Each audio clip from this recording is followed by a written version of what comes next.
Do you ever get frustrated that it feels like you're putting out all this energy and yet it feels like you're just helpless and hopeless? Doesn't matter what you do. It doesn't seem like you're getting the results you're dreaming of. Well, I'm Jennifer Evans with Empowering Wellness Counseling Solutions, and I am here to talk about the power of process over outcomes. So many times in my coaching practice, I find that people are putting all their investment into the results, into the outcomes that they want, and they're missing the whole purpose of life. The meaning of life is that we cannot and we have to radically accept that life is chaotic, it's uncontrollable, and we have no control over our outcomes. That's right, we have no control over our outcomes. Things will happen, and they will happen when it is time, and we have no say over when that time is. So it doesn't matter that I just got, my degree. It doesn't matter that I put in X amount of years. It doesn't matter that my boss says that this is what the trajectory is. At the end of the day, life is chaotic, and it will tell you what your outcomes are. You will not. But what you do have control over is the processes. Is that you get to choose what processes you put in place. And many, many times, because we're invested in the outcomes, because we want to know what those results are, because we want more control than we actually have, we are more likely to miss all the opportunities to interact with others by putting out these processes. And those processes are going to open you up to allow yourself to interact with somebody and help them achieve their outcomes, and open you up so that somebody can come to you and help you achieve your outcomes.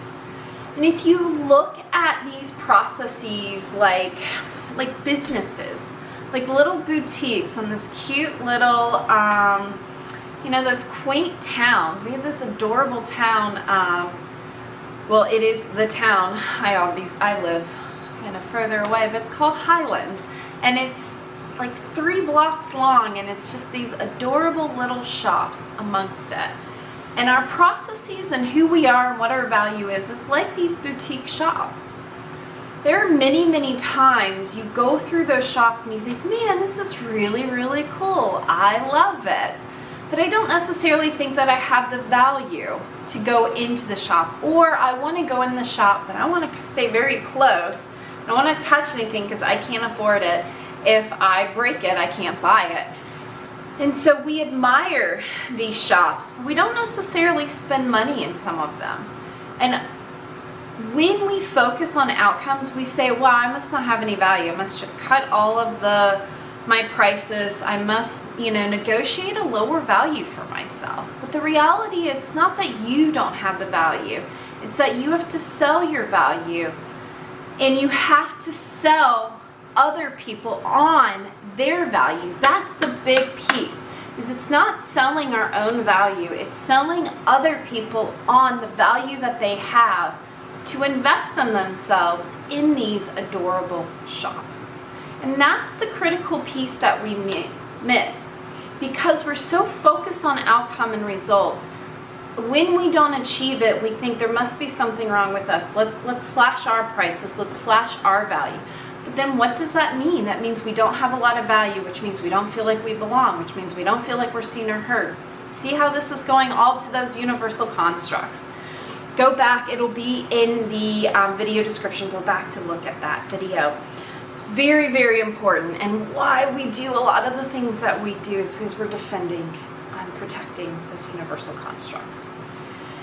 And so as we are trying to convince others of their value so that we don't lose value for ourselves, that is negotiating our value. That is the theme of the week. It's like it all is connected, and I do research to provide these things for you. This is also in my newest book that's going to be dropping either at the end of March, it may be early April, but probably end of March. Negotiating value and manifesting positive energy. And so I come up with 9 essential processes that form the foundation of sustainable success and well-being. And when we focus on these 9 processes, we are opening ourselves up to allow life to happen so that those outcomes can be achieved. But if all we're doing is focusing on those outcomes, we're not getting anywhere. It's not going to yield anything because you have no control over these outcomes. You're just going to be frustrated. You're going to lose value for yourself and you're going to give up. You're going to burn out. I promise you, I've seen it 1,000 times. You ready for those 9? Number 1, behavioral, the process of behavior. Creating consistent habits and actions that align with your value. So you're staying connected to what it is that you enjoy. In my first book of the series, Key Steps to Live a Happier and Healthier Life, Part 1, A Life Worth Living, one of the first chapters that we get into after mindfulness is setting up a framework for success. Is identifying and connecting to what our values are, and then setting up goals and objectives. So go check it out. It's in the video description. Check out and click on that link. And one of the activities we do is I keep asking you, these are not like ones and dones. This is, you sit with these things. This is your life, your success, mindfulness. It's going to take time, but as you notice what you enjoy doing and what your perfect day would be, you start to see themes. And so what you're trying to do is pick up on those themes so that you are connecting to that and actively engaging with it every day. And what happens is those behaviors, then you see them come up to present to you. I promise you it happens every time. I can't even tell you. One day I will share my whole story. Book, a consultation, and as we get in, my clients know a good portion of my story.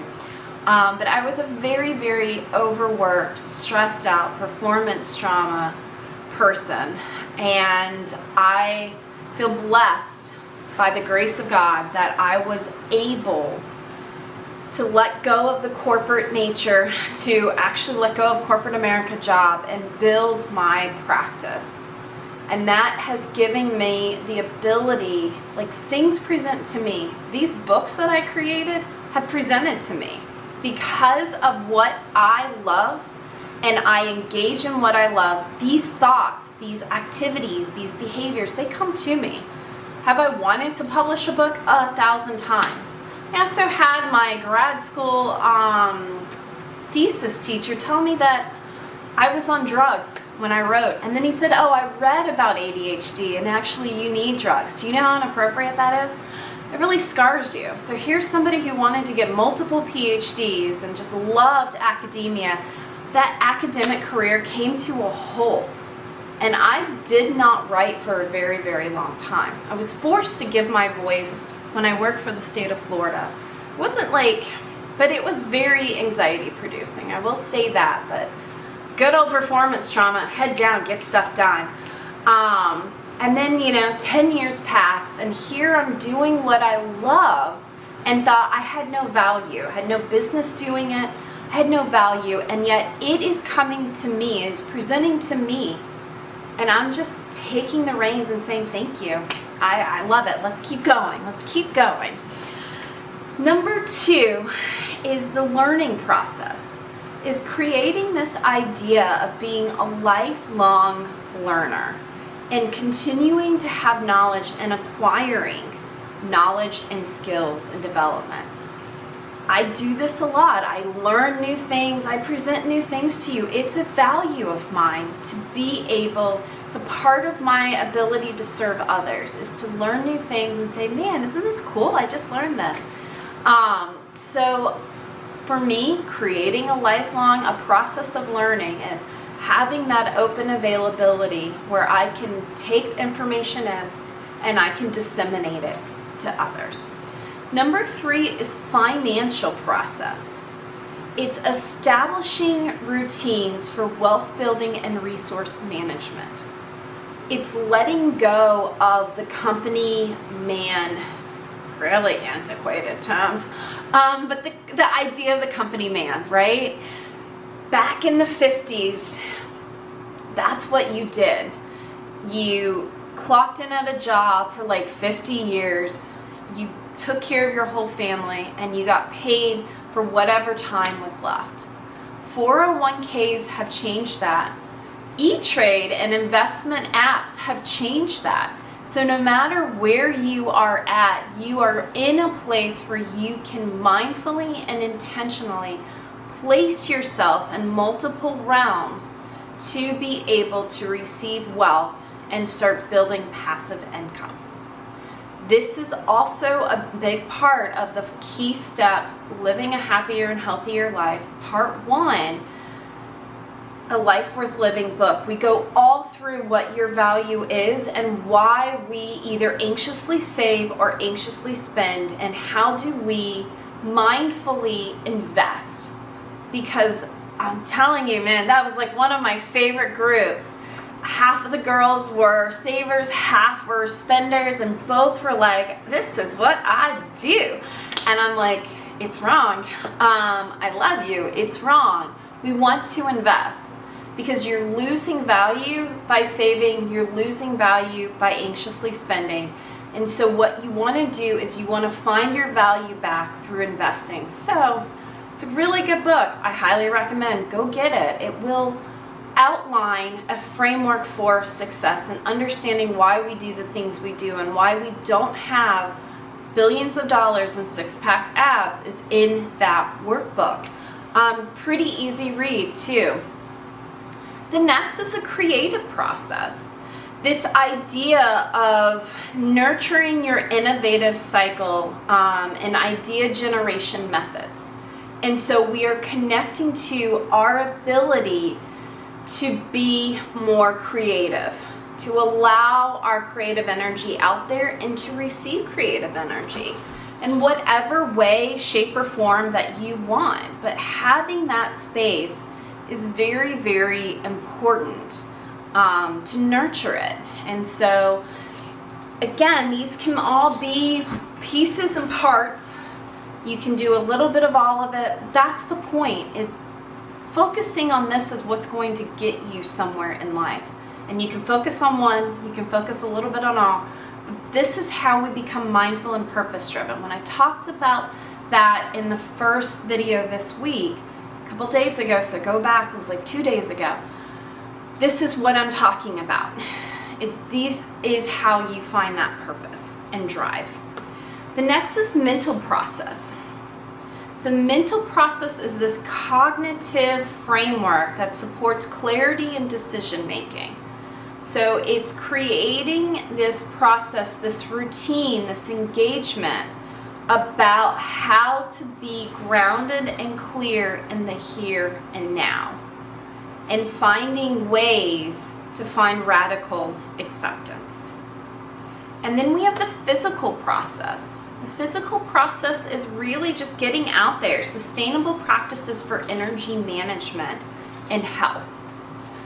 So we're creating routines and processes to keep our body as the temple that it is, and love and nourish it and build back that connection.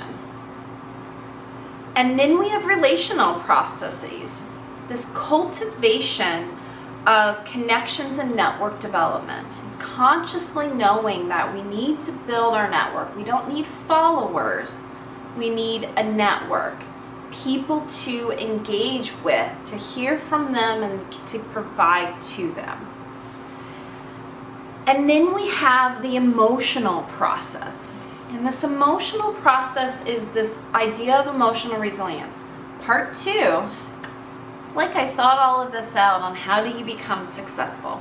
Key steps to live a happier and healthier life. Part 2, emotional regulation, has 9 chapters all on this ability of having an emotional process. It goes into the universal constructs that I keep talking about, these negative dynamics, gratitude and suffering are on the same spectrum. Grief is a thread woven throughout life, and we have to be present every day to find this journey of acceptance.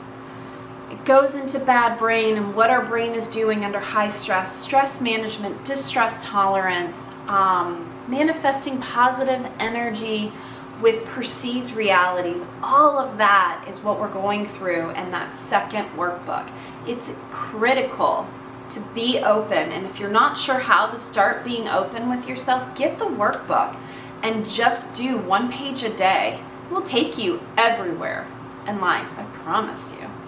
And the last process is the strategic process, this intellectualization, where we are creating a framework for long-term planning and adaptation. So we're starting to see the longer game, and we're putting out strategic processes to build into and to pivot with the longer game. So this is what I have for you this week, is think about how often and think about where your barriers are. And I want you to see, am I looking at this because I expect a result? Or am I looking at this because I see a process?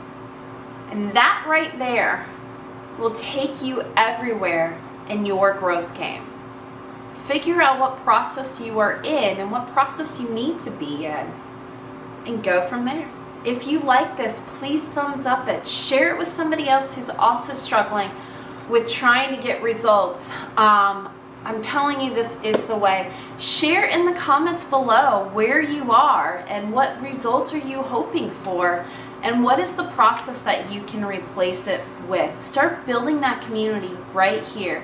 Subscribe to my channel. We've got lots of great content. Behavior is Predictable is next week. I cannot wait to share those videos with you. So hit subscribe, and thank you so much. I'm Jennifer Evans with Empowering Wellness Counseling Solutions.